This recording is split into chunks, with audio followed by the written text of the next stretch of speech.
여러분 안녕하세요. 국제정치학 수업 시간입니다. 자, 오늘 여러분들 첫 수업 시간입니다. 그리고 또 여러분들이 1년 동안 이제 그 외교원 준비를 갖다 하셔야 되는데요. 1년 동안 이제 그 본 수업이 어떤 식으로 구성되어 있는지 간단하게 말씀드리고 수업 시작하도록 하겠습니다. 자, 여러분들 가끔가다 제가 이제 학생들한테 많이 이제 듣는 질문 중에 하나가 어떻게 하면 사회과학 공부를 잘할 수 있습니까? 어떻게 하면 정치학 공부를 잘할 수 있습니까? 답이 있겠습니까? 답 없어요. 답은 없습니다만은 제 개인적인 그런 이제 경험을 갖다 여러분한테 말씀을 드리면은 사회과학 공부를 갖다 이제 우리가 할 때 물론 뭐 이제 국립외교원 준비하시는 여러분들도 포함되겠습니다만은 정치학이나 뭐 국제정치학, 경제학, 사회학 공부를 갖다 할 때 제 개인적인 경험입니다. 가장 효과적인 그 방법은 하나의 주제를 갖다가 이제 잡아가지고 깊게 파고드는 겁니다. 그러니까 우리가 공부를 갖다 하다 보면은 이것도 해야 되고 저것도 해야 되고 또 이것도 관심이 있고 저것도 관심이 있고 그러다 보면은 관심이 모아지질 않아요. 자, 제 경험은 그래요. 그런 식으로 해서 하고 싶은 공부를 갖다 그때그때 잡아가지고 이제 하다 보면은, 뭔가 이렇게 그 지식이라든가 이런 것들이 쌓이는 느낌이 들지를 않습니다. 그래서 가장 효과적인 그 공부 방법은 어느 한 가지 주제, 예를 들어서 뭐 국제정치 이론이면 이론, 외교정책 이론이면 이론, 그 다음 또 무슨 뭐 그 외교사도 무슨 뭐 서양 외교사면 서양 외교사, 동양 외교사면 동양 외교사 이런 식으로 하나를 잡아가지고 관련된 것들을 갖다가 깊게 파고드는 거예요. 그래서 하나를 갖다가 일단 해놓고 그 다음 또 다른 분야에 관심을 갖다 가지고 이렇게 공부를 갖다 해 나가시는 게 아마 이제 굉장히 효율적인 그런 이제 공부가 될 겁니다. 자, 그래서 저도 이제 그 수업 계획을 갖다가 몇 년 전부터 계속 이제 이런 식으로 전문화를 시켜갖고 구성을 했습니다. 자, 우리가 다루게 될 국립외교원 국제정치 과정에서는 특히 예비순환에서는 국제정치의 전반적인 내용들을 갖다 쭉 훑어보는 시간이에요. 그래서 그 전반적인 내용을 갖다 중심으로 합니다만 무게의 추를 어디다 두느냐, 국제정치 이론에다가 무게를 두고서 학습을 갖다 할 겁니다. 대체로 국립외교원 시험 문제 출제 경향이 제가 분석하기엔 그래요. 국제정치 이론과 관련된 문제가 하나 나옵니다. 무슨 뭐 자유주의, 그다음 뭐 현실주의, 구성주의, 뭐 이런 이제 그 이론에 입각을 해가지고 뭐 현재 벌어지고 있는 어떤 현실 하나를 주고서 이런 국제정치 이론을 갖다 중심으로 설명을 해봐라. 뭐 이런 식으로 이제 문제가 나오죠. 자, 두 번째 문제는 대체로 외교 정책과 관련된 그런 이제 문제가 나옵니다. 그래서 무슨 뭐 최근에는 뭐 양면 게임 이론도 좀 많이 나왔었고 민주평화론 관련된 그런 이제 그 문제도 나왔었고 작년 같은 경우는 아주 뭐 고전적인 그 문제로 돌아갔죠. 그레함 앨리슨의 이제 그 조직과정 모델 여기에 입각해가지고 월츠의 무슨 뭐 이제 그 핵 억지와 관련된 합리적 억지 가설을 비판해봐라 뭐 이런 식으로 해갖고 나온단 말이지. 그래서 한 문제는 국제정치론, 또 한 문제는 외교정책론, 그 다음에 이제 마지막으로 외교사 이렇게 해갖고 대체로 형식이 그렇게 나오는 것 같아요. 그래서 이론, 외교정책, 그 다음 또 외교사. 그래서 저도 이제 그런 식으로 해갖고 그 수업을 갖다 구성을 했습니다. 일단 뭐 그 예비순환 때는 전반적인 내용들을 갖다 이렇게 쭉 훑어보는 그런 시간이다 보니까 어느 한쪽을 갖다가 이제 깊게 들어가진 않습니다만 그래도 무게의 추는 국제정치 이론 쪽에다가 좀 무게를 갖다 두고서 학습을 할 거예요. 그래서 특히 이제 그 주요 이론들 그리고 주요 이론들뿐만이 아니라 몇 가지 이제 논문들을 갖다 이제 우리가 학습을 할 겁니다. 논문 학습의 중요성을 갖다 제가 학생들한테 특히 강조를 하는데 여러분들 앞으로 공부를 하시면서 논문을 갖다 많이 읽어두시는 게 도움이 많이 될 겁니다. 기본적으로 그 출제 경향이 학생들이 공부하는 이제 두꺼운 매뉴얼들 있잖아요. 자, 여러 가지 무슨 학습 기본서 이런 것들은 진짜 글자 그대로 기본이야. 그러니까 거기에 있는 내용들은 여러분들이 숙지를 갖다 하셔야 됩니다만은 기본서에 있어 이제 기본서를 여러 번 갖다 공부를 해가지고 고시 공부를 하신다. 이거는 제가 봤을 때 바람직하지 않습니다. 기본서 하나를 갖다 잡으셔가지고 이제 그 공부를 갖다 좀 하시고 쌓아 나가야 됩니다. 기본서들은 진짜 글자 그대로 기본 개념, 기본 이론들, 먼저 주요 쟁점들 이런 식으로 해갖고 설명이 되어 있고, 근데 그걸 갖다 여러분들이 학습하시는 건 진짜 필요하죠. 그게 기본적인 토대니까. 근데 그걸 바탕으로 해서 응용하는 방법들을 여러분들이 깨우치셔야 돼요. 응용이라고 하는 게 뭡니까? 결국에는 여러분들이 바탕으로 하고 있는 그런 지식과 개념, 이론 같은 것들을 활용을 해가지고 구체적인 현상들을 갖다 설명하는 건데, 주로 이제 그 논문 학습이 여기에서는 여러분들한테 상당히 효과적입니다. 국제 정치에서 벌어지고 있는 중요한 쟁점들을 갖다가 잡아가지고 연구자들별로 잡아가지고 그걸 갖다 주요 국제 정치 이론에 입각해서 설명들을 갖다 쭉 한단 말이지. 논문들을 대체로 그렇게 써요. 거기다 논문 학습이 여러분들한테 또 도움이 되는 게 뭐냐면은, 그렇게 어떤 현상을 설명하기 위해서 이론적인 틀을 갖다 이제 활용을 하면서 대체로 어때? 논문의 앞부분에다가 주요 이론들의 경향 같은 것들을 쫙 요약을 해가지고 설명을 해줍니다. 국제정치, 만약에 시험 문제 나왔을 때 여러분들이 답안으로 이제 쓰기 딱 좋은 그 정도 분량으로 해가지고 이론들을 갖다 요약들을 잘 해놓기 때문에, 그래서, 그렇게 이론도 학습을 하고 그 이론에 입각을 해서 구체적인 현상도 풀어보는 이런 의미에서 논문 학습이 상당히 효과적입니다. 자, 근데 우리한테 주어진 시간이 이제 한정되어 있잖아요. 마냥 할 수는 없고, 특히 또 여러분들 같은 경우는, 뭐 논문이 중요한 건 알겠는데, 어떤 논문을 갖다 골라가지고 어떻게 학습을 할지, 논문이 한두 편이야 말이지. 그런 고민에 빠지실 것 같습니다. 제가 여러분한테 도와드릴 수 있는 게 바로 그 지점인 것 같아요. 기본적인 이론이라든가 외교정책론이라든가 쫙 수업을 하고, 그 다음 그거하고 관련돼서 상당히 시사성이 있는 그런 이제 논문들을 갖다 좀 선정을 해가지고, 그래서 그 논문을 바탕으로 해서 글쓰기 훈련도 좀 하고, 그 다음 또 이론도 정리를 갖다 하고 쟁점도 정리를 하는 이런 것들이 필요를 해서, 우리 교재를 갖다 보시면은 앞부분에는 이제 주요 이론들 중심으로 해갖고 쭉 정리가 되어 있고, 뒷부분에 가서는 우리가 학습을 하게 될 그 이론들을 활용을 해서 이런저런 이제 그 국제정치 이슈들에다가 어떻게 적용하는가, 학술 논문들을 갖다가 요약을 해놨습니다.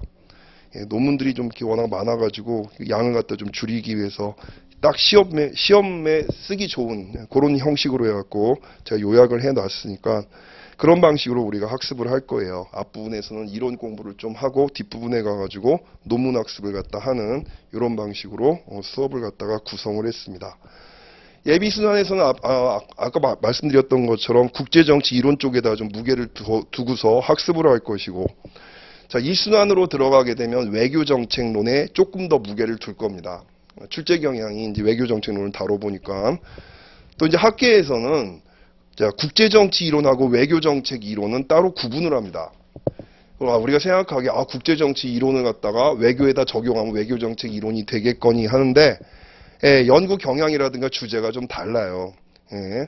특히 이제 그 저희 외교정책론 같은 경우는 외교정책이 만들어지는 과정에 대해서 초점을 맞춰갖고 연구를 하다 보니까는 어떤 국가의 합리적인 동기라든가 판단이라든가 이런 쪽에다 무게를 두고 있는 국제정치 이론하고는 좀 차이가 있습니다. 그래서 또 외교정책과 관련된 이론 자체가 또 굉장히 많습니다. 그래서 이거 갖다가 국제정치랑 섞어서 하기에는 좀 부담이 돼요. 그래서 일순환 쪽으로 이제 우리가 좀 외교 정책 이론은 좀 빼가지고 일순환에서는 전반적인 국제 정치에 대한 내용을 다루긴 합니다만 외교 정책 쪽에다가 조금 더 무게를 둬가지고 학습을 갖다 하는 그런 시간입니다.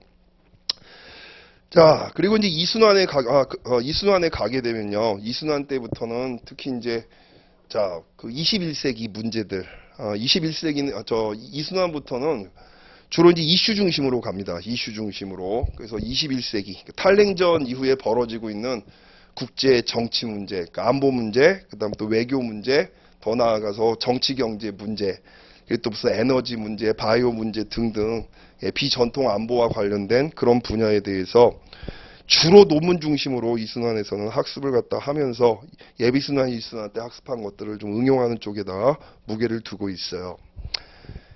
그리고 또 여러분들 외교사하고 관련돼서 올해부터 좀 이렇게 수정을 했습니다. 올해는 예비순환 때 그 세계 외교사 정리라고 하는 부교재를 하나 만들어가지고, 외교사 책, 여러분들,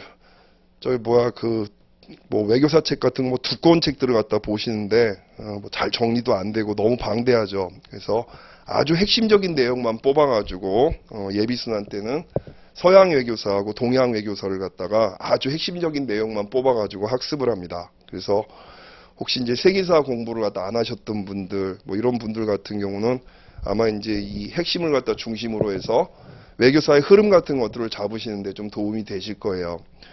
자, 1순환, 2순환 때부터는 사정이 달라집니다. 1순환 때부터는 이제 그 외교사도 심화학습에 들어가서 이제 1순환에서는 서양 외교사를 갖다가 좀 이렇게 좀 심도 있게 이제 우리가 다루게 될 거고요. 2순환 때부터는 이제 그 동양 외교사하고 냉전사를 갖다 중심으로 해서 외교사를 정리를 할 거고, 3순환 때는 여러분들이 이제 시험을 앞두고 아마 내년 4월 달부터 이제 우리가 3순환을 갖다 하게 될 텐데, 자, 3순환 때는 시험 앞두고서 이제 총 정리를 하는 그런 기간입니다. 예비순환부터 2순환 때까지 학습한 그런 내용들을 갖다 다 정리를 하고 외교사도 이제 총 정리를 하는 그런 시간입니다. 3순환 때는 매일매일 이제 모의고사를 갖다 보면서 답안 작성이라든가 이런 것들을 이제 좀 신경을 갖다 쓰는 이런 식으로 해갖고 1년치 이제 강의가 구성이 되어 있으니까 여러분들 많은 관심 가지고 참여를 해주시기 바랍니다. 자, 오늘 이제 그 첫 수업 시간입니다. 첫 수업 시간이고 여러분들 교재 8페이지를 한번 봐주세요. 자, 국제관계란 무엇인가? 제목이 이렇게 되어 있죠. 자, International Relations입니다.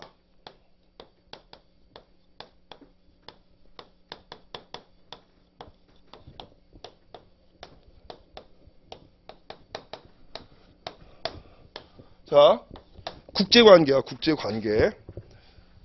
사실 학계에서는 국제정치란 말을 이제는 좀 잘 안 쓰는 분위기입니다.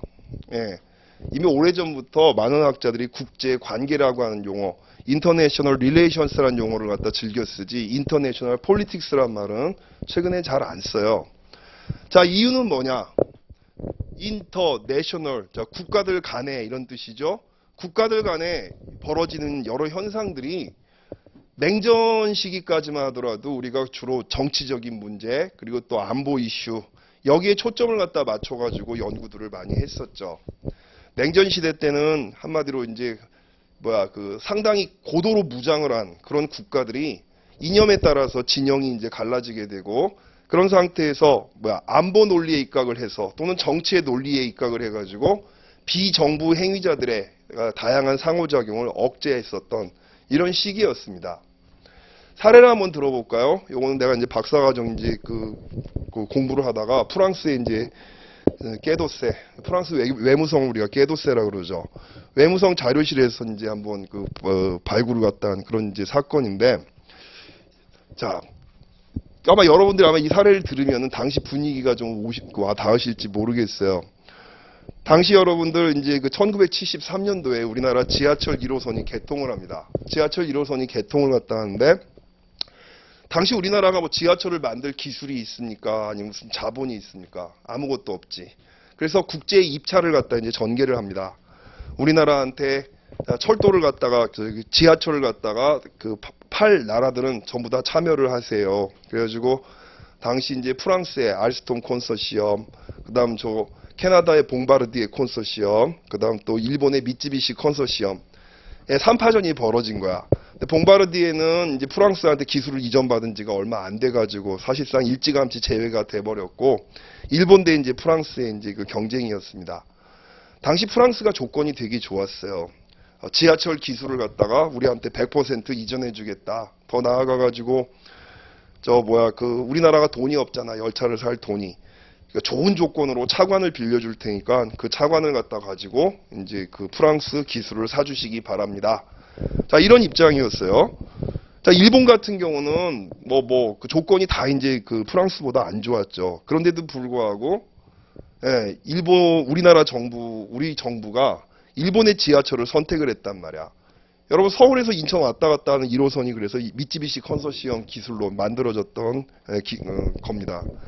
1호선이 그렇게 건설이 된 거지. 자, 그랬더니 어때? 프랑스가 곧바로 외교를 활용해서 우리한테 보복을 했어요. 북한하고 이제 그 외교적인 관계를 갖다 개선을 하겠다. 북한하고 프랑스가 대사급 관계를 체결하겠다라고 하는 식으로 압박을 했단 말이야. 자, 당시 그래가지고 우리나라가 난리가 났었지. 국제연합에 이제 누가 먼저 가입을 하느냐, 남한이 먼저 가입하냐, 북한이 먼저 가입하냐, 이걸 갖다 가지고 굉장히 시끌시끌하던 그런 상황에서 상당히 애매한 태도, 중립적인 입장을 갖다 보였던 프랑스가 북한을 갖다가 대사급으로 승인을 갖다 한다라고 하는 것, 이거는 유엔 안보리에서도 이제 그 북한을 갖다 지지할 수 있는 이런 상황이 돼버리기 때문에 우리 정부로서는 이걸 막아야 되겠죠. 자, 어떻게 막았느냐? 프랑스에 가가지고 당시 이제 뽕피두 대통령을 갖다가 우리나라 김종필 총리가 좀 만나야 되겠다 그랬는데 못 만났어요. 안 만나줍니다. 그래서 이제 뭐 그 총리를 갖다 만나게 해달라, 못 만났어. 발레리 지스카르 데스탱이라고 이제 재무부 장관을 갖다 우리 총리가 만나가지고 이제 막 대화를 갖다 하는데, 그 대화하는 이제 그 자료를 갖다가 프랑스에서 입수를 한 거야. 유학생활 할 때.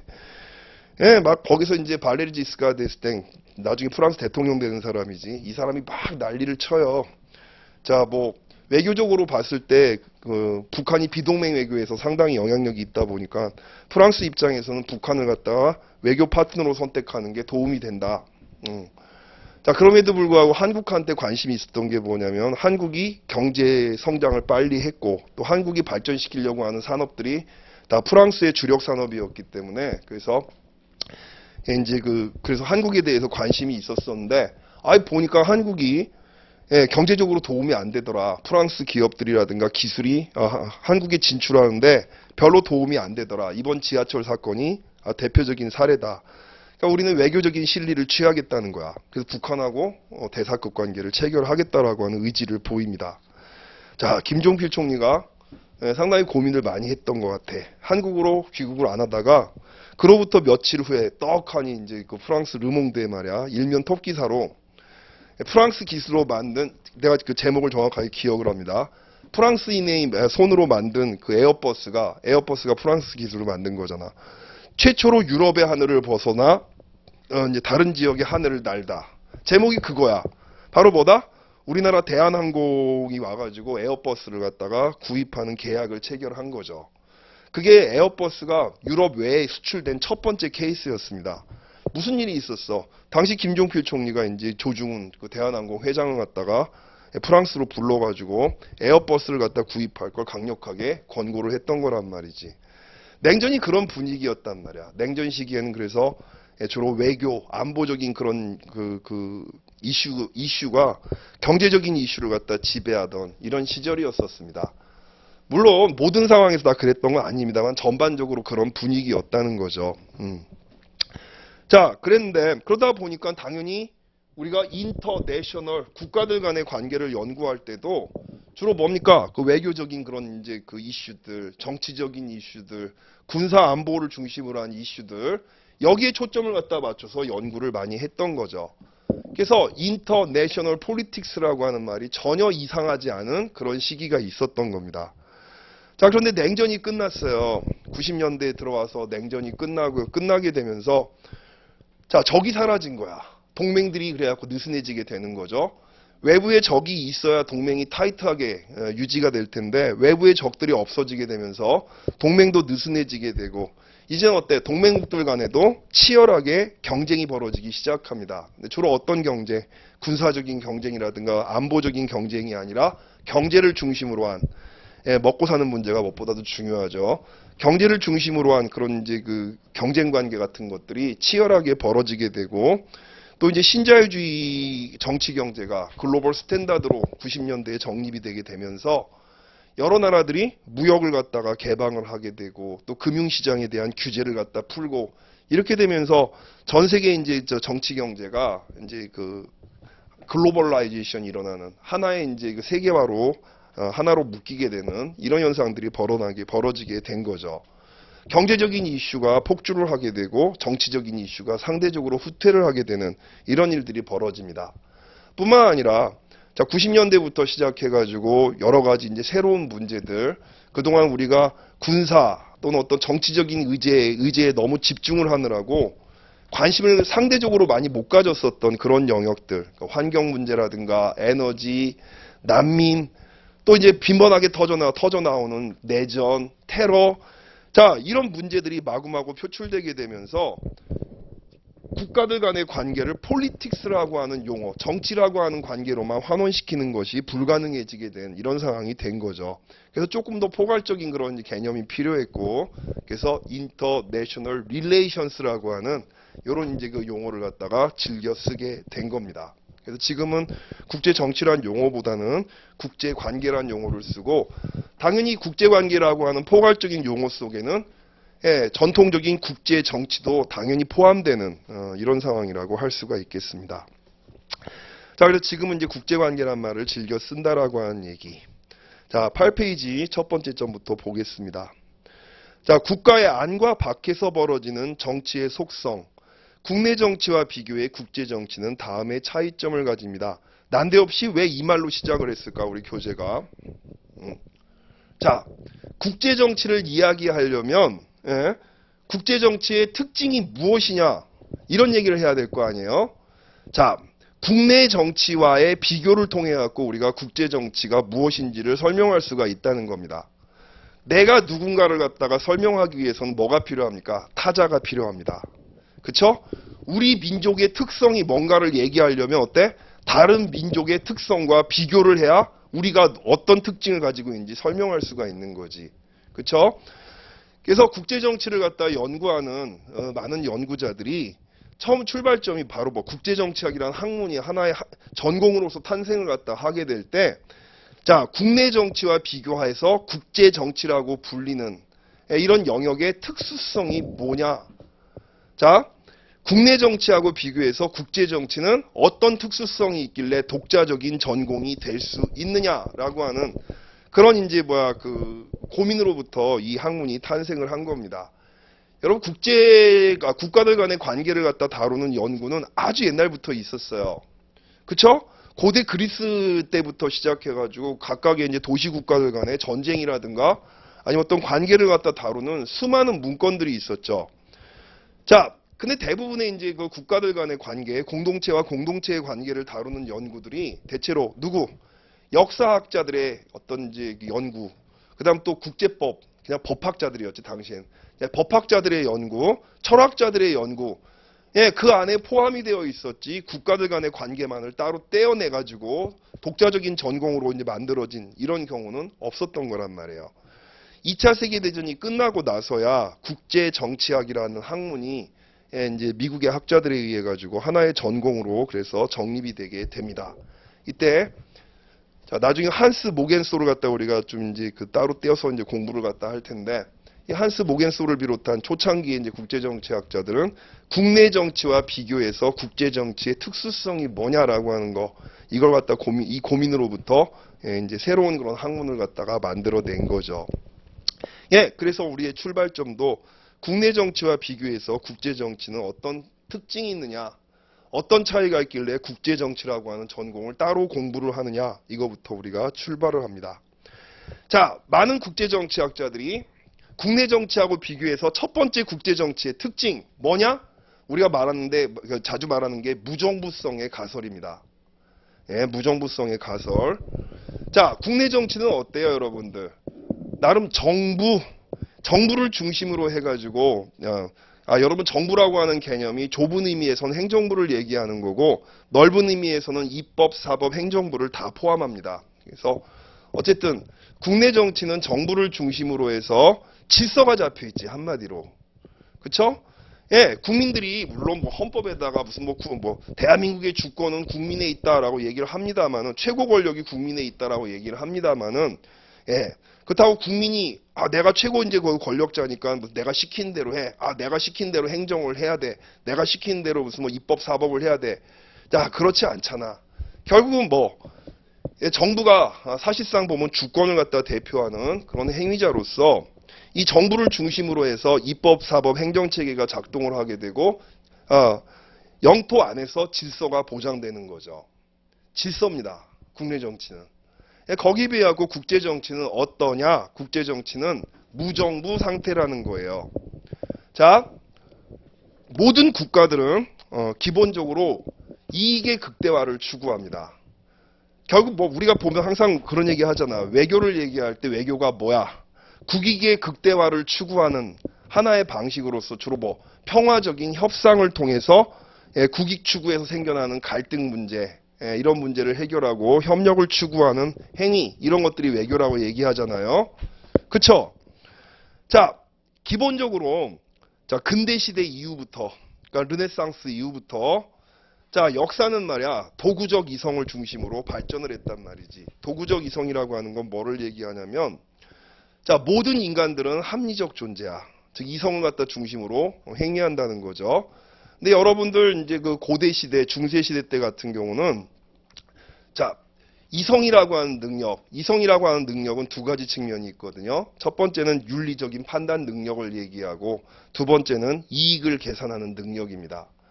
적어도 어때? 전 근대 시대, 르네상스 이전에는 말이야, 고대 그리스부터 시작해가지고 중세까지는 윤리적인 이성이 지배적이었어요.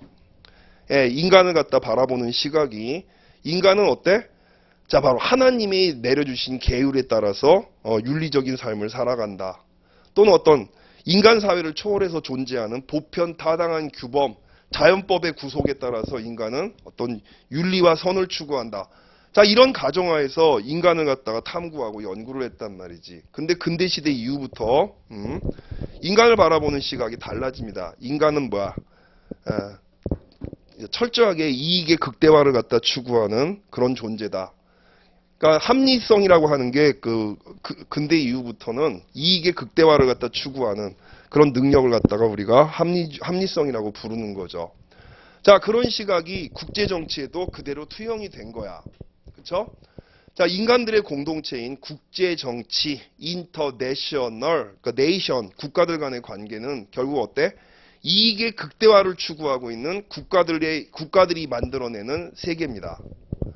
자, 나도 이익의 극대화를 추구하고 너도 이익의 극대화를 갖다 추구하게 되면 어떤 문제가 생길까? 끊임없이 갈등이 발생하죠. 그렇죠?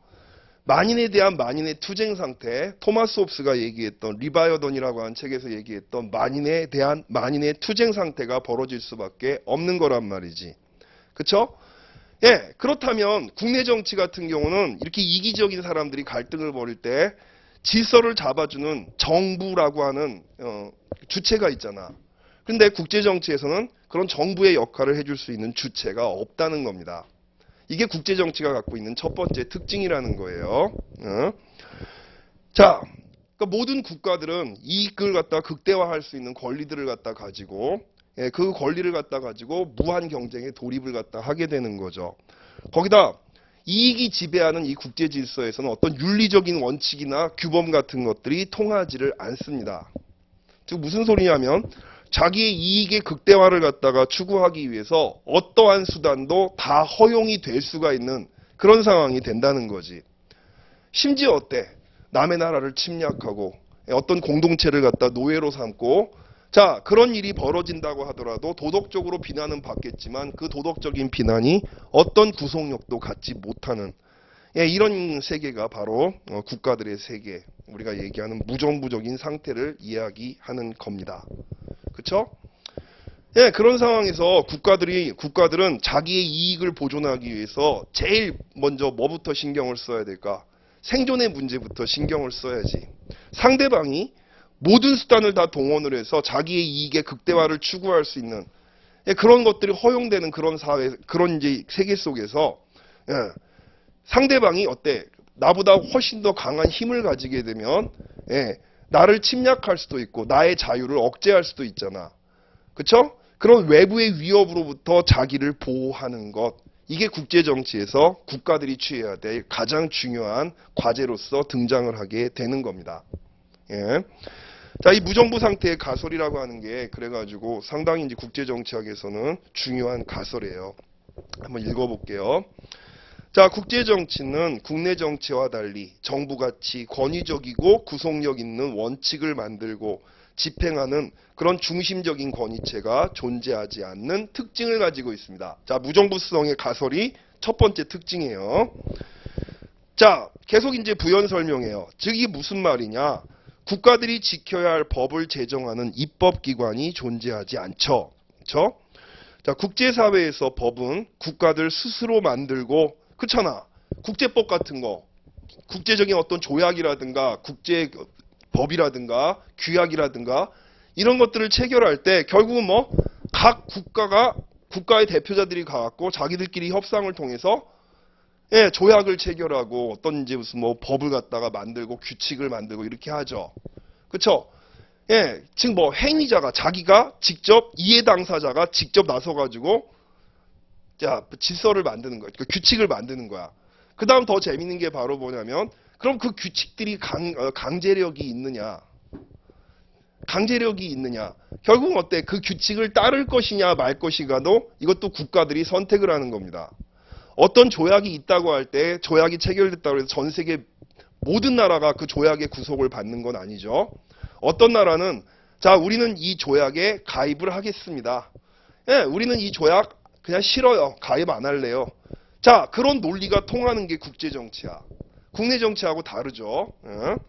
자, 법을 갖다가 직접 예, 법의 대상이 되는 그런 이제 그 주체들, 그 국가들이 예, 협의를 해가지고 법을 만들고, 그다음 그 법을 수용할 것인가 말 것인가도 국가들이 결정을 하는 예, 이런 이제 양상이 벌어지고 있는 게 바로 무정부적인 상태의 국제 정치의 특징이라고 할 수 있습니다. 그렇죠?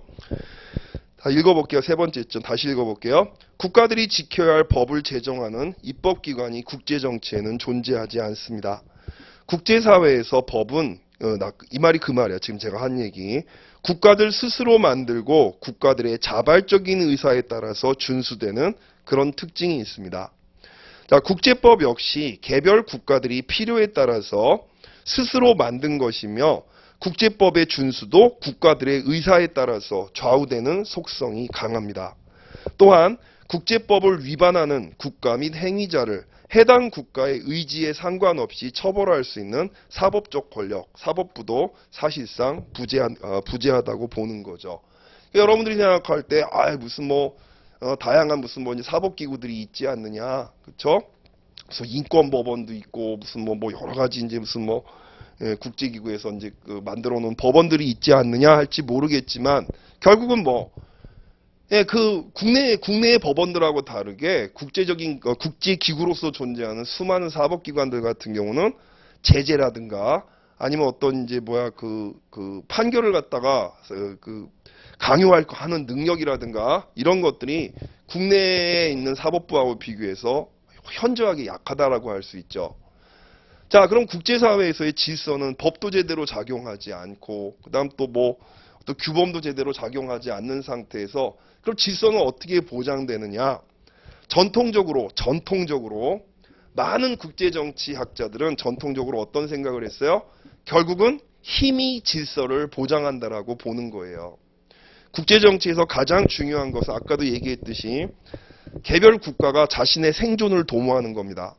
우리가 국익의 극대화, 국가들은 국익의 극대화를 추구한다. 이런 얘기를 많이 합니다만 국가들이 추구하는 이익 중에서 제일 중요한 이익이 뭘까? 살아남는 거야.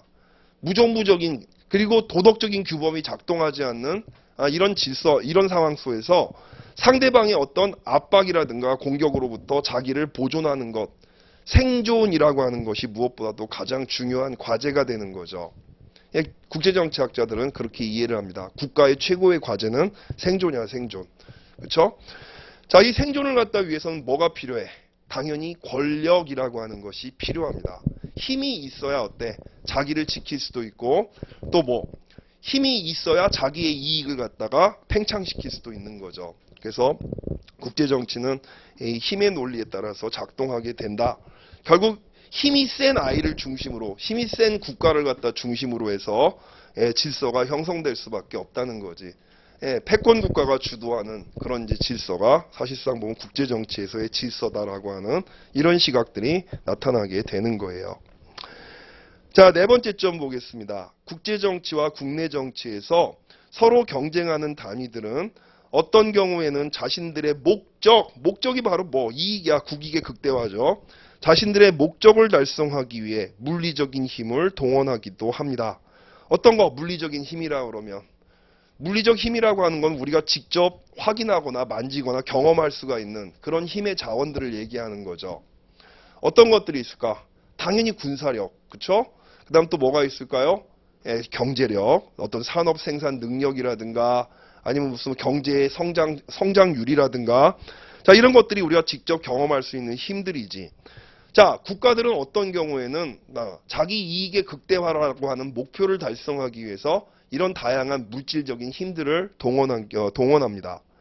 자, 국제적인 차원에서 국가들이 이렇게 물질적인 힘을 동원함으로써 국가와 국가들이 충돌하게 될 때, 물질적인 힘을 가지고 충돌하게 될 때 이거는 사실상 전쟁의 상태로 가는 거죠. 자, 국제정치에서의 이 전쟁 상태는 결국 어떻습니까? 경우에 따라서는 상대방의 주권이라고 하는 권리를 완전히 박탈하는 경우까지 갈 수도 있습니다. 다른 나라의 영토를 갖다가 합병을 해서 자기의 영토로 귀속을 시키거나 아니면 다른 나라의 최고의 권리, 주권을 갖다가 박탈하고 이제 자기 나라의 주권하에 편입시키는 이런 일들이 벌어질 수가 있는 게 국제정치예요. 자, 국내 정치는 어때? 국내 정치 같은 경우도 보면 경우에 따라서 어떤 정치적인 권력 이런 것들을 획득하기 위해서 물리적인 힘을 동원을 갖다 하는 경우들이 있습니다. 내란, 쿠데타, 또 뭐가 있어요, 여러분? 내전 이런 것들이 우리가 경험하는 것들이잖아, 그렇죠? 근데 자, 그런 것들을 통해 가지고 어때? 완전히 어떤 국가 자체를 갖다가 무너뜨리거나 박탈하려고 하지 않지. 그 국가를 갖다 구성하고 있는 핵심적인 권력을 갖다가 쟁취하는 것, 이것을 갖다 목표로 하지 국가 자체를 갖다 완전히 그 끝장내려고 하는 이런 식의 쿠데타라든가 어떤 이제 그런 식의 혁명 같은 것들은 찾아보기가 어렵습니다.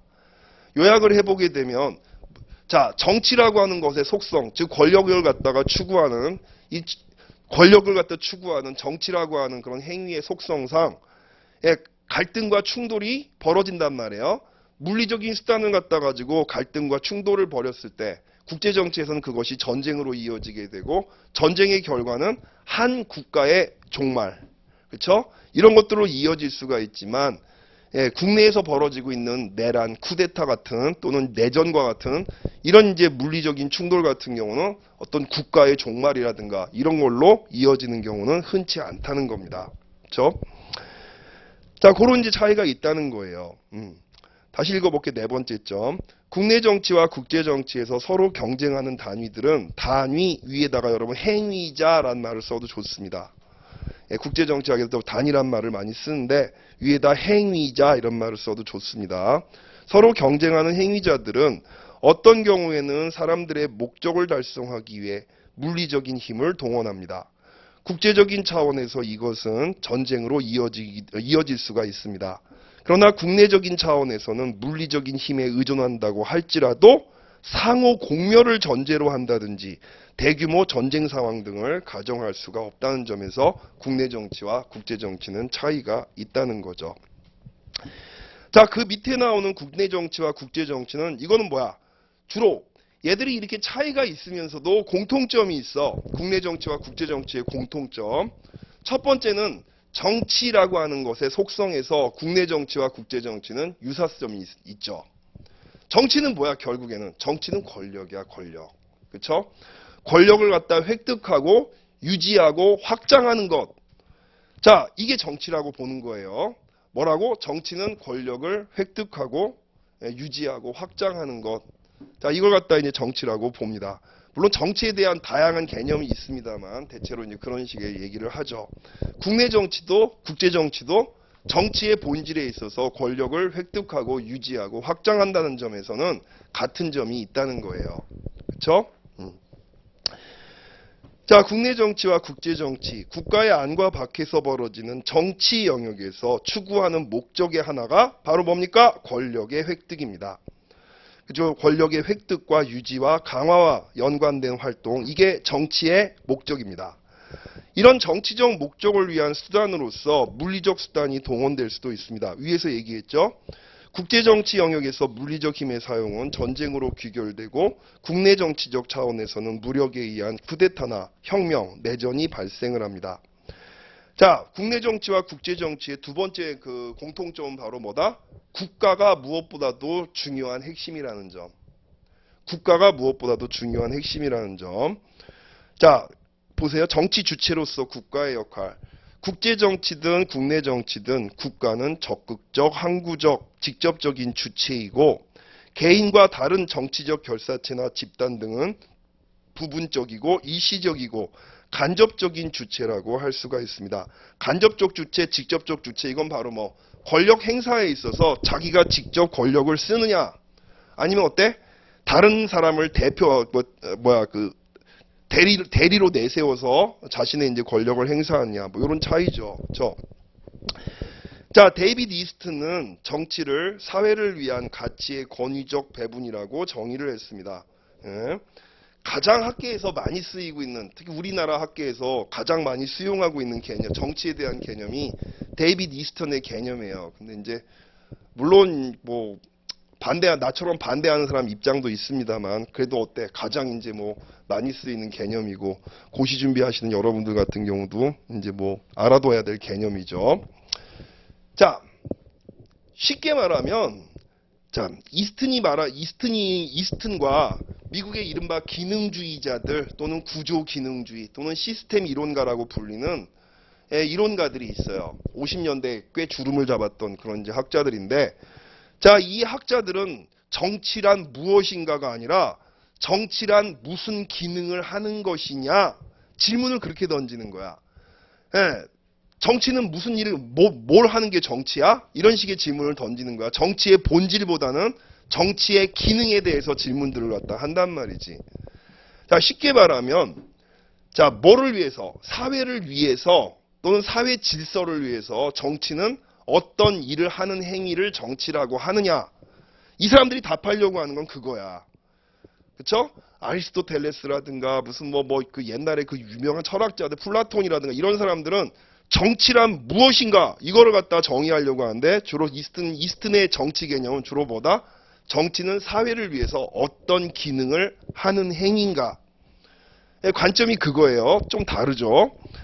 자, 데이비드 이스튼의 답은 자, 사회는 하나의 질서이고 그 질서를 갖다 유지하기 위해서 각각의 부분들이 존재한다는 겁니다. 경제는 사회를 유지하기 위해서 경제가 수행하는 기능이 있고 정치는 정치 나름대로 수행하는 기능이 있다는 거지. 그 정치의 기능이 뭔데? 정치가 뭐야? 이 사람은 자, 정치라고 하는 건 한 사회를 구성하고 있는 행위자들이 역시 이스튼도 도구적 이성을 중심으로 하는 거야. 모든 행위자들은 이익의 극대화를 추구한다고 보는 거죠. 예, 자기가 추구하는 물질적인 이 사람은 가치라고 그래. 물질적인 가치가 있고 비물질적인 가치가 있다는 거야. 자, 여러분들이 추구하는 물질적인 이익도 있고 여러분들이 추구하는 비물질적인 여러분들의 행복의 기준들이 있을 거 아니야. 그쵸? 만족의 기준들이 있을 거라고. 자, 내가 원하는 것과 타인이 원하는 것. 자, 이 원하는 대상은 기본적으로 희소하지. 한정되어 있단 말이에요. 근데 어때? 나도 원하고 쟤도 원하고 저 사람도 원하고 그 사람도 원해. 그럼 어떻게 될까? 갈등이 불가피하지. 그쵸? 자, 만약에 이걸 갖다가 조정해 줄 수 있는 그런 기능을 갖다 수행하는 그런 게 없다면 끊임없이 만인에 대한 만인의 투쟁으로 흘러가겠지. 그렇잖아. 예. 자, 정치라고 하는 것의 기능이 바로 그거라는 겁니다. 정치라고 하는 것의 기능은 이렇게 사회에 존재하는 다양한 가치, 사람들이 그 가치를 갖다 둘러싸고 경쟁을 벌이는 거 아니야? 사람들이 경쟁을 벌이는 이 다양한 가치들을 적재적소의 할당, allocation, 적재적소의 allocation, 그러니까 할당을 갖다 해주는, 배분을 해주는 그런 기능이 정치의 기능이다. 이 사람이 말은 그 말이에요. 아시겠죠? 자, 그러니까 정치란 무엇인가 이게 아니라 정치의 기능은 무엇인가. 엄밀하게 말하면 이스튼의 정의는 그거라고. 자, 그런데 여러분 한번 생각해봐. 자, 정치의 기능이 그거야. 그럼 적재적소에 사람들한테 너는 이 가치를 갖다가 네가 담당해. 너는 요거를 요렇게 딱딱딱 배분을 갖다 해주는 역할을 한다고 하는 건데, 자, 우리가 여기서 좀 이해하기 쉽게 소설책 하나를 한번 비유를 들어보자고. 우리들의 일그러진 영웅. 자, 여러분 엄석대가 무슨 일을 해? 정치를 하지. 자기네 반의 질서를 갖다 유지하기 위해서 야, 너 물 떠와. 기억 잘 안 나는데 너 물 떠와. 야, 너는 저기 뭐야, 너 이제부터 일주일 동안 저 걸레질해. 너는 유리창 닦아. 그쵸? 각자한테 기능들을 할당해 주는 거야.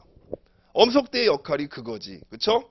바로 뭐 국가의 역할이 그거란 얘기야. 근데 여기서 중요한 건 바로 뭐냐면 이 가치를 적재적소에 배분을 갖다 하려고 하는데, 자, 만약에 애들이 야, 네가 뭔데 나한테 명령 내려. 난 네가 시키는 대로 하기 싫어.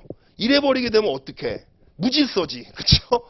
싸워야지. 그 힘으로 제압해 가지고 그냥 진 눌러야지. 멱살 잡고 캐리해야 되는 거 아니야. 그쵸? 자, 어떻게 하면 얘들이 나의 명령에 따르게 할까? 가치를 적재적소에 배분하려고 하는 나의 의도를 상대방이 어떻게 하면 따라올 수 있을까? 자, 그걸 보장해 주는 게 바로 권위야, 권위. 자, 그걸 보장하는 게 권위예요. 자, 여기서 권위의 개념이 필요한데 요 얘기는 조금 밑에 우리가 얘기하게 돼. 권력 얘기를 갖다 할 때 그때 여러분한테 자세하게 하겠습니다만, 권위라고 하는 것은 한마디로 권력은 힘이야. 그쵸? 권력과 권위는 달라요. 권력이라고 하는 것은 상대방이 나의 의지에 따라서 행동하게 만드는 능력입니다. 권력은 뭐다? 상대방이 나의 의지에 따라서 행위하도록 만드는 능력을 얘기해요. 자, 상대방이 나의 의지에 따라서 행동하게 만들려면 뭐가 필요할까? 일단 힘으로 누르는 방법이 있지. 너 말 안 들어? 일로 와. 막 힘으로 두들겨 패가지고 끌고 가는 방법이 있지. 또는 어때? 돈 같은 걸 주면서 너 내 말 들으면 내가 이거 주지. 눈앞에 당근 갖다 흔들면서 내 말 잘 들면 너 이거 줄게. 회유하는 방법이 있어. 물질을 통해서. 그쵸? 자, 그런 방법이 있고 아니면 비물질적인 방법을 갖다 동원할 수 있어요. 바로 뭐 종교의 힘, 문화의 힘, 우리가 남이가 그쵸? 너하고 나는 같은 종교를 가지고 있어. 그쵸? 자, 이런 비물질적인 자원들을 갖다 동원을 해서 상대방한테 내 의지를 관철시키는 이런 방법도 있단 말이야. 자, 근데 그게 권력이야. 상대방 타인을 갖다 나의 의지에 따라서 행동하게 만든 능력이 그게 바로 권력이에요. 그 권위는 뭔데? 가장 쉽게 얘기를 갖다 하자면은 그 권력을 행사할 수 있는 자격입니다. 권위는 뭐야? 권력을 행사할 수 있는 자격입니다. 가장 쉽게 말하면 그거예요. 틀린 정의가 아니에요. 권위는 권력을 행사할 수 있는 자격입니다. 자, 엄석대가 힘이 있어. 그 힘을 갖다 가지고 막 이제 그 권력을 가지고 밀어붙인단 말이야. 야, 너 저 청소 안 하니까?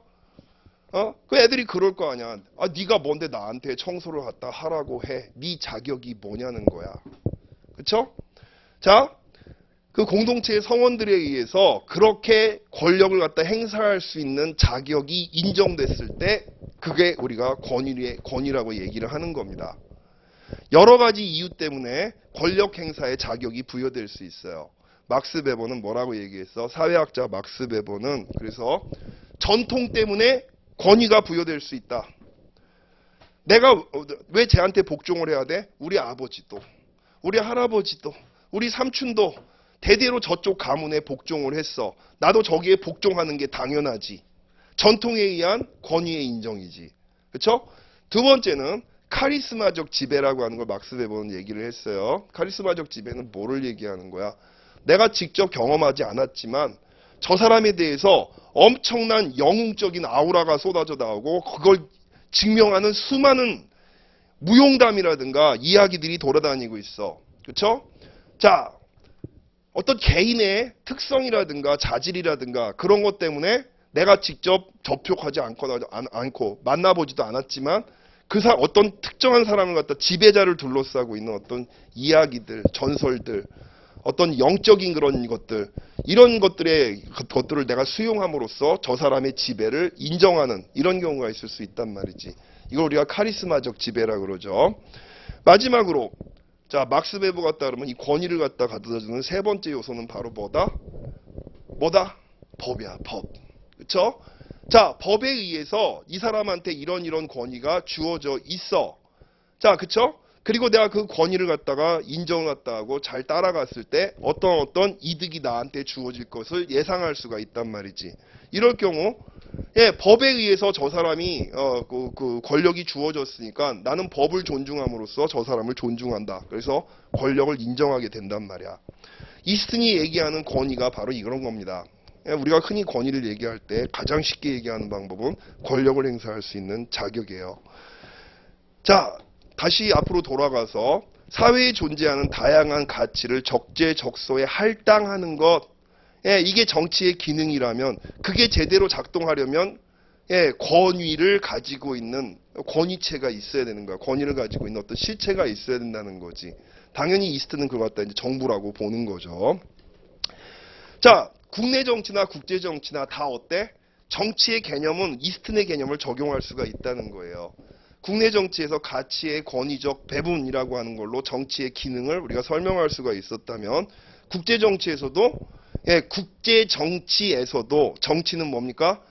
사람들이 서로 얻기 위해서 경쟁하고 있는 가치를 적재적소에 할당하고 배분하는 기능, 이게 정치라고 얘기할 수가 있는데, 자, 이스튼이 얘기했던 국내 정치에서는, 자, 데이비드 이스튼은 국제 정치학자가 아니에요. 이 사람 비교 정치학자입니다. 국내 정치 연구를 많이 한 사람이에요. 이스튼의 경우는 자, 국내 정치에서는 이 가치의 권위적 배분을 갖다가 담당하는 게 정부라고 본 거야. 근데 국제 정치는 그 정부가 없죠. 그럼 어떻게 가치의 권위적 배분이 어떻게 벌어져요? 주로 힘의 논리에 따라서 작동하게 되는 겁니다. 강한 애가 약자에 대해서 명령을 갖다 하고 권력을 관철시키는 이런 일들이 벌어지게 된다는 거죠. 자, 이게 이제 또 국내 정치하고 국제 정치하고 정치라는 개념에서는 같습니다만은 이제 그 권력 또는 권위가 작동하는 방식은 다르다는 겁니다. 자, 그 얘기예요. 세 번째 점. 자, 이스트는 정치를 사회를 위한 가치의 권위적 배분으로 정의를 했습니다. 이 말 이해되시죠? 엄밀하게 말하면 정치의 기능이지. 정치란 무엇인가가 아니라 정치의 기능은 무엇인가를 얘기한 겁니다. 자, 국제 정치에서 국가들이 중요하게 여기는 가치는 자유와 안전입니다. 이는 곧 독립적 생존권의 문제이며, 아까 여러분한테 얘기했죠. 국가들이 추구하는 가장 중요한 이익은 뭐다? 생존이야. 생존, 안보의 문제란 말이지. 자, 국가들이 가장 중시하는 것은 독립적 생존권이며 통상 자기보전, 국가안보, 사활적 이익 등의 개념으로 표현됩니다. 이러한 가치의 배분은 대개 국제정치에서는 공정성보다는 힘의 논리에 의해서 이루어지는 게 특징입니다. 국제정치에는 가치를 권위적으로 배분할 수 있는 제도와 기구, 즉 정부 같은 것들이 취약하기 때문에 결국 힘의 논리에 의존하게 된다는 거죠. 자, 국제관계 이론과 연구 방법. 어떤 결과를 나타나게 한 사건이나 결정의 직접적인 요인을 탐구합니다. 자, 모든 과학이 그래요. 국제정치뿐만이 아니라 모든 과학적인 활동은 인과를 따라갑니다. 원인과 결과를 따라가는 거예요. 어떤 현상을 갖다가 목격을 하고, 그쵸? 그 현상을 갖다가 가져오게 된 구체적인 원인이, 가장 중요한 원인이 무엇인가를 쭉 추론해내는 거란 말이지. 그쵸? 모든 학문은 인과에 대한 그 고민으로부터 출발을 하게 됩니다. 국제정치도 예외는 아니에요. 그 얘기입니다. 어떤 결과를 낳게 한 사건이나 결정의 직접적인 요인을 탐구합니다.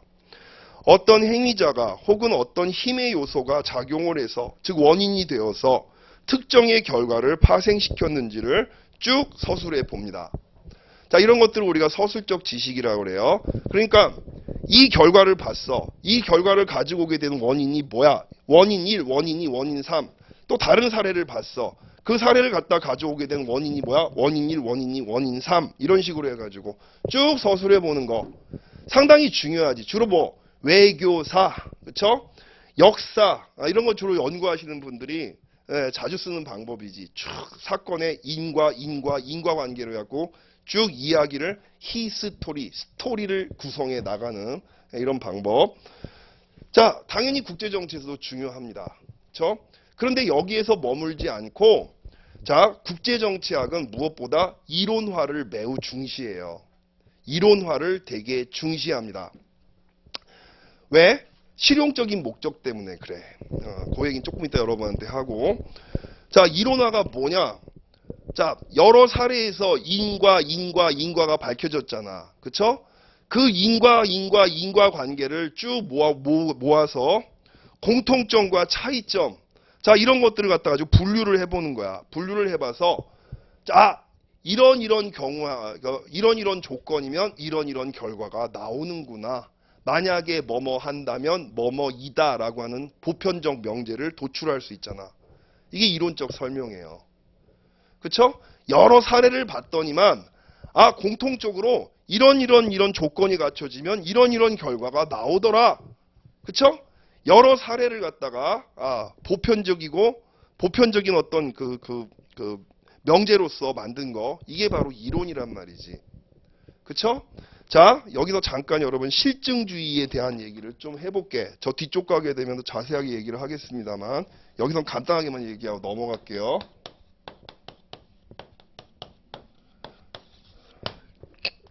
자, 포지티비즘, 실증주의. 저 뒤에 가면 우리가 위르겐 하버마스가 구분한 연구 방법 세 가지를 갖다 이제 학습을 할 텐데, 자, 한스 모겐소라고 하는 사람이 2차 세계대전 이후에 미국에서 자, 국제정치학 전공을 갖다가 사실상 만드는데 주역이 됐던 사람이 한스 모겐소라고 하는 국제정치 학자예요. 워낙에 유명한 학자이기 때문에 여러분이 반드시 알아두셔야 되고, 저 뒤에 가면 모겐소 챕터가 따로 있습니다. 자, 모겐소가 국제정치학을 갖다 딱 정립을 할 때 이 학문의 성격을 뭘로 정의했느냐? 실용성입니다. 아시겠죠? 실용적인 학문. 자, 그러면서 실증주의를 표방했단 말이야. 나중에 이 사람의 실증주의가 철저하지 못했다 그래갖고 비판을 받는데, 자, 여러분들 많이 들어봤잖아. 실증주의. 실증주의는 바로 뭐냐? 자, 하버마스에 따르면 이거는 어떤 현상을 지배, 관리, 통제함을, 자, 어떤 현실을 지배하고 관리하고 통제하는 것을 목적으로 하는 연구 방법입니다. 자, 실증주의의 첫 번째 특징은 이거예요.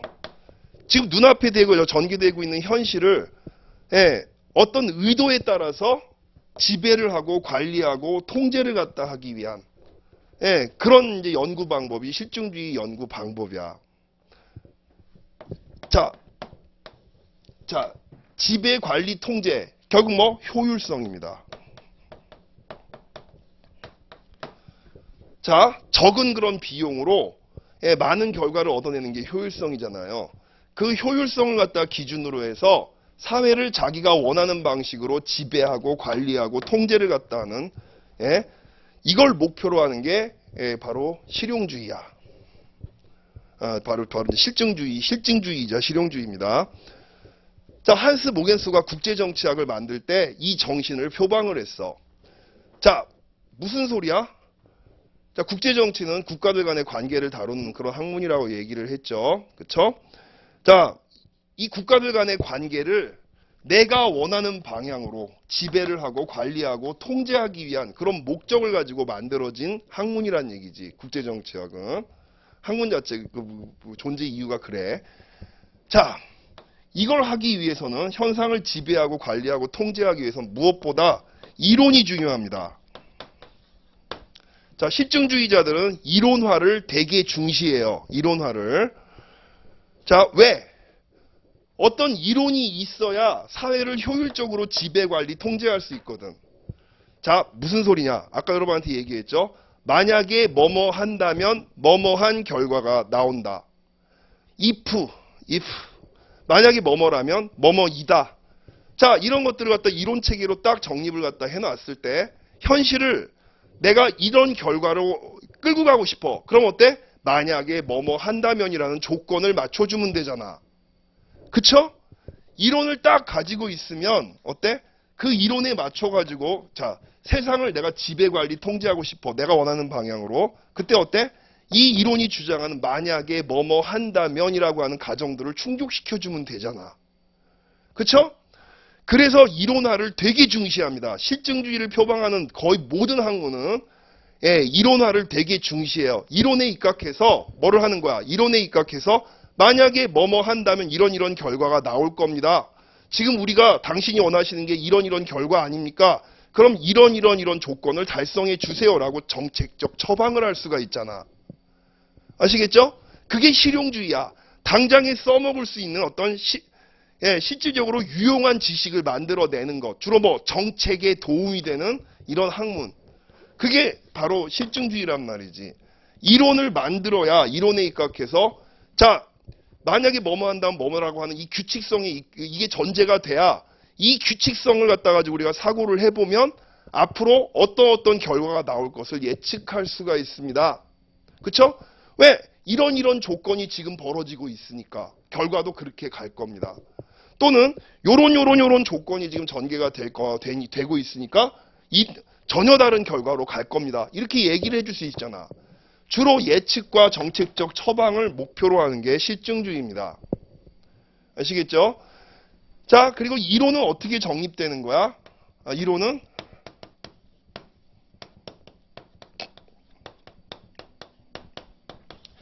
철저하게 경험적 자료에 입각해서 이론이 구성되는 거예요. 또 추상적인 논리, 바로 뭐 경험으로 입증될 수 없는 것들을 다 배제를 시켜버리고 철저하게 우리가 경험을 할 수 있는 그런 자료들, 데이터들을 중심으로 이론을 구성을 하는 겁니다. 이 데이터가 많으면 많을수록 좋지. 그렇죠? 왜? 그래야 만약에 뭐뭐라면 뭐뭐다라고 하는 가설이 더욱더 정확해질 거니까. 될 수 있으면 많은 데이터들에 기반을 해서 경험적인 데이터에 기반을 해서 보편적인 이론을 정립하고 이 이론에 맞춰서 자 정책을 갖다 처방하는 것. 이게 국제정치학이 표방을 했던 실증주의였단 말이죠. 예, 아시겠죠? 예, 한스 모겐소가 이 길을 가고 싶어 했던 거야. 자, 나중에 뒤에 갖고 또 다른 이제 연구 방법하고 비교해서 자세하게 비교하는 그런 시간이 있을 거예요. 자, 그렇습니다. 그래서 이제 우리가 얘기했던 대로 자, 국제정치 연구에서는 서술적 지식만으로 그쳐서는 안 돼요. 그렇죠? 이론을 갖다 생산을 갖다 해서 정책적 처방을 하는 것 이게 국제정치학이 표방하는 거예요. 물론 국제정치 이론 중에 여기에 대해서 반대하는 그런 이제 그 이론도 있어요. 어떤 이론? 구성주의라든가 포스트 모더니즘 이론이라든가 이런 것들은 지금 얘기한 그런 식의 과학관에 대해서 반대하는 애들입니다. 자, 뒤에 가서 우리가 얘기할 거고. 자, 그래서 이론적 지식도 중요하다. 두 번째 점. 자, 기술된 사실의 인과관계를 설명하며 장기적인 전망을 가지고 일반적인 설명을 제시함. 즉 이론적 지식을 국제정치학은 추구한다 이 얘기예요. 자, 9페이지 가셔서 국제관계를 올바로 이해하기 위해서는 당연한 얘기지만 서술적 지식과 이론적 지식이 모두 필요합니다. 서술적 지식은 뭐야? 경험적인 데이터를 제공해 주는 거죠. 예, 이론적 지식은 바로 뭐 그 데이터를 갖다가 바탕으로 해서 미래를 예측하고 전망하고 정책을 처방할 수 있게 해줍니다. 자, 한 사건이나 문제에 대해서 단지 서술만 하는 것은 별 의미가 없고 그 사건을 일반화 이게 뭐야? 이론화하거나 그 속에서 어떤 교훈, 주로 뭐 정책적 교훈 같은 것들을 얻어내야 합니다. 자, 국제관계론은 현실의 문제에 대한 답을 찾으려는 실천 학문으로서 태어났어요. 왜? 2차 대전 이후에 미국이 세계의 패권 국가가 되어가지고 이제 어때? 세계를 경영하기 위한 그런 지식이 필요했거든. 그런 목적에 적극적으로 부합해서 만들어졌던 학문입니다. 내가 이게 자신 있게 얘기할 수 있는 게 여러분 나중에 시험 다 끝난 다음에 The Invention of International Relations라고 하는 영어책이 하나 있어. 아직 한국말로 번역이 안 됐는데 콜롬비아 대학에서 나왔을 거야. 콜롬비아에서 나왔나? 시카고에서 나왔나? 내 친구가 쓴 책이거든. 니콜라 기오라고 하는 애가 동료들하고 같이 쓴 책인데 글자 그대로 국제정치학의 발명이야. 아시겠죠? 국제정치학이라는 학문이 어떻게 탄생하게 되는가를 갖다 얘가 처절하게 분석을 하거든. 특히 이제 한스 모겐소라든가 몇몇 국제정치학자를 중심으로 해서 이 사람들하고 또 관련을 맺었던 또 정부의 인사들, 또 포드 재단을 비롯해서 민간 이제 필랜드로피 파운데이션들, 그러니까 박애주의 재단들, 얘들의 관계 속에서 국제정치학이 어떻게 형성되는가를 분석한 책입니다. 예. 자, 어쨌든 실용주의를 갖다 표방하면서 만들어진 학문이에요. 그 국제정치학 자체가. 그래서 이런 얘기가 나오는 거야. 두 번째 점. 국제관계론 또는 국제정치론은 현실의 문제에 대한 답을 찾으려는 실천학문 혹은 정책과학의 속성을 가지고 있습니다. 이 때문에 국제관계를 이론적으로 다루는 대학과 연구소 등의 전문가들과 정부 내 정책 결정자 집단들은 긴밀하게 연결되어 있곤 합니다. 자, 이론을 만들고 검증하는 데 사용되는 연구 방법은 전통적 방법과 과학적 접근법이라 불려지는 경험적 방법으로 구분할 수가 있습니다. 자, 여기서는요. 글쎄, 요거는 이제 국제정치학에서는 아직까지 이게 시험 문제 나오진 않았는데 이거 미국 정치학의 역사하고 관련이 있어요. 자, 이거 미국 정치학의 역사하고 관련이 있어요. 1950년대 전까지는 자, 사회 현상, 특히 정치 현상을 갖다 연구하는 학자들이 주로 어떤 방법으로 연구를 했느냐? 자, 주로 정치에 대한 연구는 법학과, 아까도 얘기했죠. 철학과 역사학의 그늘로부터 벗어나지를 못했어요. 그러니까 어떤 정치에 대해서 이야기할 때 철학자들 같은 경우는 되게 규범적으로 접근합니다. 인간이란 무엇인가? 정의란 무엇인가? 평화란 무엇인가? 자, 이런 것들에 대해 되게 추상적인 그런 것들에 대해서 자, 나는 이렇게 생각한다. 과거에 칸트는 이 평화에 대해서 뭐라고 말했고 플라톤은 뭐라고 말했고 여러 학자들의 논리를 딱 갖다 놓고 얘는 이쪽으로 분류할 수 있고 얘는 이쪽으로 분류할 수 있고 나의 견해는 무엇이다. 자, 그런 식으로 해가지고 나름 이제 평화란 무엇인가 전쟁이란 무엇인가 딱 정의를 내리는 거야. 그쵸? 자, 진정한 평화는 이거다라고 딱 답을 내려놓고 그 다음 어때? 현실을 갖다 가지고 꾸짖는 거지. 바로 뭐? 자, 정의란 이것이고 평화는 이건데 현실은 멀리 떨어져 있지 않은가? 현실을 이 정의에 따라서 개혁하거나 개선해야 되는 거 아닌가? 주로 요런 논리 구조. 요런 게 바로 뭐야? 철학적인 사유. 이런 거였단 말이지. 자, 법학자들 같은 경우도 어때? 여러 나라의 법을 갖다가 쫙 비교를 하죠. 헌법이라든가 국제법이라든가 이런 것들을 쫙 비교를 하죠. 비교를 해서 자, 어떤 나라의 법이 가장 민주적인지 어떤 나라의 법이 가장 도덕적으로 올바른지 자, 여기에 대한 결론을 도출하고 자, 마땅히 우리의 제도도 여기에 따라서 바꿔야 되는 거 아닙니까? 이런 식의 논리로 간단 말이죠. 그쵸? 자, 이게 대부분의 이제 50년대 전까지의 연구 경향이 그랬어요. 그쵸? 근데 이제 50년대부터 들어가지고 미국 학계에서 행태주의라고 하는 실증주의 혁명이 일어납니다. 예? 자, 이런 규범, 지금 얘기했던 철학자들이라든가 법학자들이 얘기하는 규범적 접근, 당위론적 접근으로부터 벗어나서 철저하게 경험 가능한 자료들을 바탕으로 해서 가치 중립적인 이론을 수립한다. 그리고 그 이론에 맞춰가지고 어떤 정책적 대안을 제안한다. 자, 이걸 표방하는 그런 이제 학파가 등장을 했던 거야. 특히 50년대부터 여러분 저기 뭡니까 그 컴퓨터가 이제 등장을 하기 시작했고 계산기라든가 이런 것들이 등장을 하기 시작하면서 양적인 데이터 그러니까 굉장히 아까도 여러분한테 얘기했죠. 굉장히 많은 표본들을 갖다가 그쵸 양적으로 그러니까 수량적으로 처리할 수가 있는 그런 이제 기술들이 막 발달하기 시작을 했단 말이지. 그쵸? 그래서 자, 이런 여러 가지 이제 그 경험적으로 측정 가능한 데이터에 집중을 해서 추상적인 것들, 경험적으로 입증될 수 없는 주제들은 다 배제시켜버리고 입증될 수 있는 그런 자료들만 베이스로 해가지고 이론화를 갖다 정립을 하려고 하는 이런 시도들이 등장을 하게 되었다는 거지. 이걸 우리가 뭐라 그래? 행태주의 혁명이라고 부릅니다. 1950년대부터. 미국 학계의 굉장히 중요한 특징이 돼버린 그런 이제 접근 방법이죠. 유럽은 아직도 역사적 접근, 철학적 접근이 굉장히 전통이 많이 남아 있어요. 이제 미국 같은 경우는 굉장히 양적 접근이 많이 발달된 그런 사회과학의 특징을 가지고 있죠. 자, 이제 그 영향을 나중에 국제정치학도 이제 받는 겁니다. 행태주의 영향을. 자, 여기 그 얘기가 잠깐 나오니까 읽어볼게요. 자, 세 번째 점, 9페이지 세 번째 점.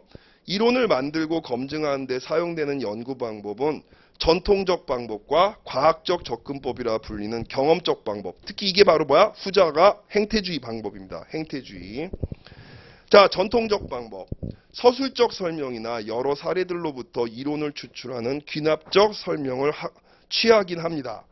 연구자는 국제 문제와 관련된 다양한 사람들을 면접하기도 하고 또 직접 연관된 사람들의 회고록이나 기록된 문서와 같은 것들을 종합하는 방법으로 국제관계에 관한 지식을 얻었습니다. 여기 옆에다 조그맣게 필기. 예, 주로 요게 이제 주로 법학자들이 많이 했던 거야. 질적 접근이라고 쓰세요. 질적 접근. 질적 접근. 그러니까 어떤 다양한 이제 그 현실을 갖다가 데이터들을 양쪽으로 환원해갖고 수로 환원해갖고 계산하는 게 아니라 바로 뭐다? 직접 현장에 가서 사람들 경험을 듣거나, 그쵸? 아니 어떤 그 현장의 법과 제도의 특징 같은 것들을 갖다가 문헌을 통해서 연구하거나 이런 식으로 접근을 했다는 거지. 자, 주로 질적 접근 방법이라고 불리는 이 방법을 많이 활용을 했습니다.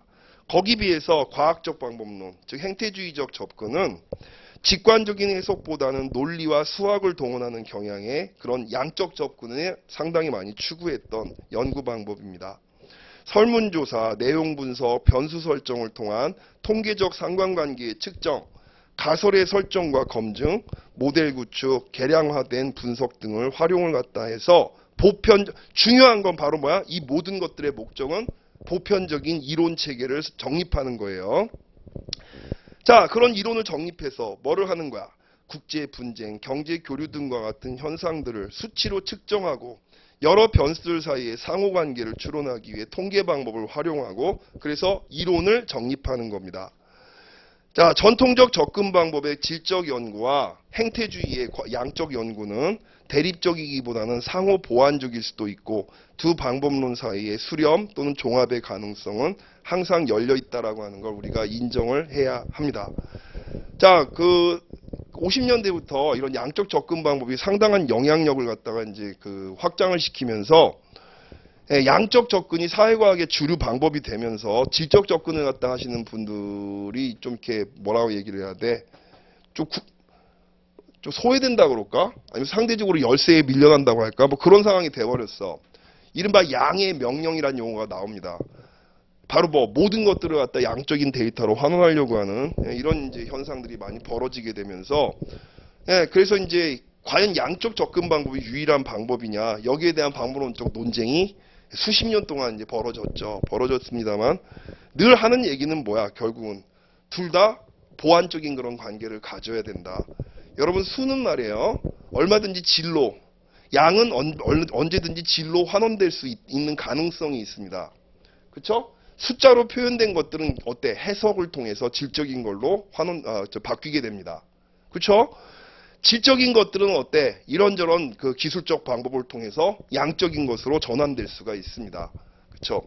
양자는 상호 보완적 관계라고 얘기를 해야지 어느 한 가지 방법이 더 이제 절대적이다라고 주장하는 것은 바람직하지 않다고 할 수 있어요. 자, 그 얘기는 나중에 뒤쪽 가가지고 자, 이제 우리가 하버마스의 방법론 3가지 얘기할 때 다시 한번 질적 접근 방법과 양적 방법을 우리가 비교를 하게 될 겁니다.